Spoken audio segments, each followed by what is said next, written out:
This week I've been playing Solatorobo for the Nintendo DS, developed by CyberConnect 2 and released in the UK in 2011. It was apparently developed for CyberConnect's 15th anniversary, and I suppose that lines up because Tales Concerto was released on the PlayStation 1 in 1998, and was one of the first games they released after they founded in 1996. As you can imagine, this game ends up being a spiritual sequel of sorts. It even has cameo appearances from Tales Concerto, as well as small oddities like the characters speaking French or being named after French locations or words, because Tales Concerto was released in France but not the UK. It was also released in the US. Speaking of UK releases, Solatorobo was actually released in Europe before the United States, which is odd and stranger if you actually wanted to import it from Europe to play on your DSi, because you would find the game had a region lock. I imagine the DSi would alleviate some of the slowdown in the game, but it also let you take photos of the real world for a later plot point in the game. All that said, the US version was the better release, as it came with all the downloadable side quests already on the cartridge. Part of the marketing behind the European release was they were going to release extra side quests to download from the Wi-Fi connection. I never played any of these, but I hear they expanded the story of the game after you'd completed it, and if it had some fun adventures, that's all you can really ask for. The gameplay of Solatorobo is really fun, with the robot being able to pick up enemies and throw them into other enemies, or walls, or suplexing them. It's really not a complex game though. All the enemies have slightly different openings to mix things up, or pans of attack to stop you from directly charging them and picking them up to do an aerial combo. None of them really need you to get out of your robot to fight them, which is a missed opportunity since you find yourself getting out of the robot to grab loot all the time or press switches, and it would have been really cool to jump out of your robot to attack enemies with your sword or, your stun gun. They're really the same weapon. It's really odd that Red has a sword when it's really a stun gun, but it's a missed opportunity and it would have been really cool. But really, even with all the puzzles and combat, the core of the game is still the story. And while the boss battles are great, the majority of the fights feel dull because you're mostly waiting around to hammer the A button when they give you an opening. Not that the story progression doesn't have its own problems, because it certainly does. While it's an enjoyable read that's made for both adults and kids in mind, there is a lot of filler. Now for the record, from here on out there are going to be a lot of spoilers, but if you've watched the amazing fully animated intro videos, you're gonna have the whole game spoiled for you anyway. The main story features Red the Hunter, a canine man of some kind who does jobs for people to make money. You start off attacking a ship called the Hindenburg to steal some files, but only end up getting out with a medallion, a young boy, and an encounter with a strange monster called a Shade, while an even more menacing stone giant comes out of the clouds and strikes terror into the hearts of people. You quickly find out the medallion is bad news, and the boy you saved offers you a deal. They will give you 1 billion rings worth of currency if you keep the medallion safe. But worse than the monsters going after the medallion are the Curvaz hunters of the Guildmaster Bruno, who was once a good person but now mad with power. You work with Elle and Chocolate to fly from island to island to collect gems and keep them out of the hands of Bruno and seal away the monsters. Things go wrong, you find out Elle isn't a boy and in fact a girl, and she's trying to gather all the gems so she can sacrifice you to stop the monster. But Bruno steals everything away, and Red must work together with his former enemies to stop Bruno from destroying the world. And that's only the fancy half. The strangest thing about the game, aside from it being divided into chapters like an anime show, is that, just like an anime, it's divided into 2 seasons.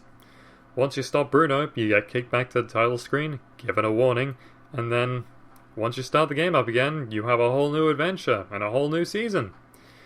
And in this one, you discover why Red can turn into a human being. And yes, I said that right. Red is a dogwa. I guess. It's honestly a very odd plot point, and they develop it well, and it even becomes a gameplay mechanic. And it really feels like they made a sequel to the game and bundled it in, which I'm more than happy with. I hear that the game didn't sell amazingly well, and it really does feel like a labor of love. And you never see games with anthro characters like this anymore, because they carry the label of furry, which is a real shame, because a game like this really wouldn't feel the same with humans running around. Especially not when the second half features human beings being the bad guys, compared to the dog and cat population of the world. Did I mention they go to Earth in the second half, and a computer shows you all the pictures you took on your DSi for the game? It's got a very science fiction feel to it compared to the fun fantasy romp of the first half. Strange plot points aside, the game has a lot of really fun characters that don't really care about the story, and one of the freshest relationship plots I've seen in a game. Elle and Red dominate the story of their relationship, and there's a ton of scenes where they just find out about each other's secrets and grow to love each other. While the instruction book spoils it, Elle isn't actually a boy, she's a girl. But no one can tell the difference and everyone thinks she's a dude. An amusing exchange later is that if you out her to a member of the religion, they won't let you into the training grounds because women aren't allowed in. So you have to pretend she's a guy. This actually bothers her a lot because she doesn't like getting called a guy. But of course that isn't her only secret. She's 300 years old and cursed with eternal youth and a dark history of sacrificing people to seal the monster away. This is all in contrast to Red's no memory and being created to control said monster. If you ignore these, you actually end up with a really cute couple that don't care about their partner's appearance, past, secrets, or anything. And it ends up being a really cute relationship that's analogous to queer issues. So it's a huge shame that she never shows up in any of the side quests, because they're designed in such a way that Elle never shows up in them because she ducks in and out of the main story, and since you can do them at any point in the game, you can actually go off and have adventures while Elle is kidnapped or just busy, making it really odd if she just actually showed up while indisposed in the main story. Which brings up another point in the game. The game will just stop and force you to do side quests to upgrade your hunter's rank to be able to advance in the main story. While it's fun because all of the side quests are really good and offer bite-sized experiences that never take them too seriously or go on too long, it still ruins the flow of the story. It's rare that it does it, but when it does, it's just a reminder that it's just stalling to pad out the length of the game. In fact, to get 100%, you'll find yourself doing a lot in this game. From chasing members of the Black Cat Gang, to fishing, to even finding collectible items, in one-shot quests you can't revisit. There's a lot to miss on a casual playthrough. It's a deceptively big game for something that plays so well. Fights are fast, puzzles are simple, and the side quests never drag. It might feel a bit repetitive, but it is structured like an anime show. It obviously doesn't want you to binge on it and play it from start to finish. It also has some really good cutscenes and locations. While the game slows down on occasion in some fights, the environments never cause any problems, and they're really smart with the art direction, which makes the DS look much more powerful than it really is. But then again, one of the major complaints I have with it is, you can't see how good the sprites are for the characters.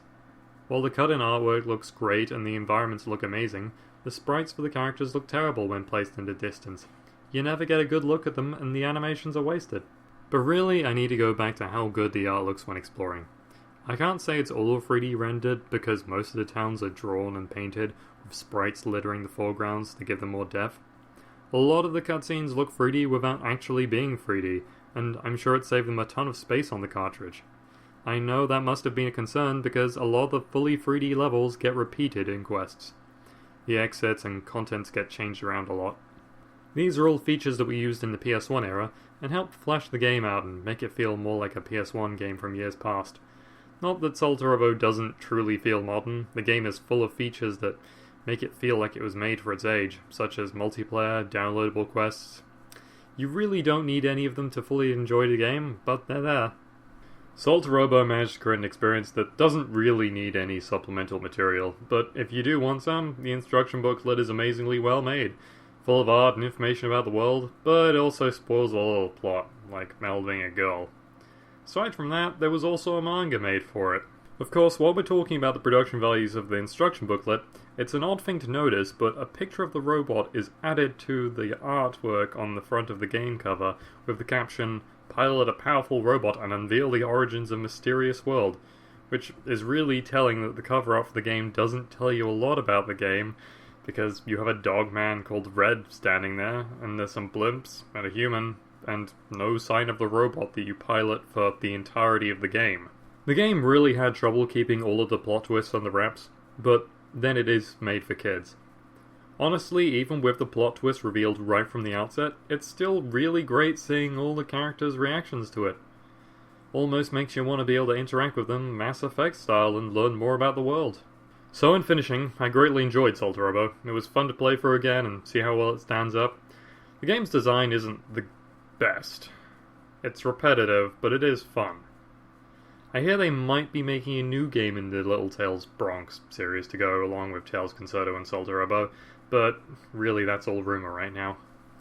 And if you do play the game, don't skip the side quests. They're all their own fun little stories in their own right, and it makes me think the development team was just given some rules by the main writer and left to their own devices. They really created some really fun little side quests, with little stories of their own that carry on to other side quests, and some gameplay mechanics they don't really use in the main game. Sure, they might just be padding to fill out the game, but they do it in the best way possible. So I hope you enjoyed the first week of Off the Shelf. I didn't expect to be playing Solatorobo, but it was the first thing that I picked up off the shelf. From now on I'll be using a random number generator to decide the games, and the random number generator has decided I'm going to play Akami next, on the PlayStation 2. Which is a bit of a surprise, since I'm going from one game that uses an Akami syndrome to the game that invented Akami syndrome. Hope to see you next